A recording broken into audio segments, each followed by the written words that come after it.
Before trying to withdraw money from Cryptomania, first figure out which version you're actually using. There are a few different ones out there. One is a trading simulator where you're just practicing with fake money. Any balance you see here isn't real cash, so attempting to withdraw from this version won't work. It's purely for learning and practice. The other version deals with real money. If that's what you're using, you need to be very careful and follow the withdrawal rules exactly. Read all the terms thoroughly, confirm your account verification, and double check any minimum withdrawal amount. Missing a step could delay your payout indefinitely or even prevent it. Also, beware of any third-party services or tips claiming shortcuts to withdraw faster.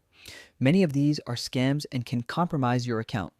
Stick to the official app or website, ensure your payment method is verified, and follow the steps provided there. Knowing exactly which version of Cryptomania you're using is crucial because it determines whether you can cash out at all or if your balance is just virtual practice money.